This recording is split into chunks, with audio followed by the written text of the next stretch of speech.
কিরে কই যাস? বাজারে যায়, মাথায় ডিম আছে, বিক্রি করো। শুনছি তুই নাকি বলো তো মাথার ডিম বিক্রি করবি কেমনে? ওইটা তুই বুঝতি না। শুনছি তুইও নাকি বলদ। কত আমার মাথায় কি আছে, যদি কইতে পারস তাহলে আমার মাথাতে তোরে 5টা ডিম দিন।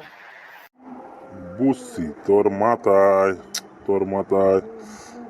আরে আমার মাথা দিয়ে চুলকায়, একটু সহজ করে দে। আমার মাথায় যেটা আছে ওইটার গায়ের রং সাদা, ভাঙলে কুসুম লাল হইতে পারে, আবার হলুদ হইতে পারে। এবার বুঝলি? তোর মাথায় লেবু?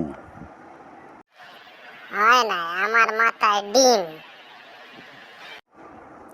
ইস রে, আমি এটাই সন্দেহ করছিলাম। দেখলি তুই একটা বলদ।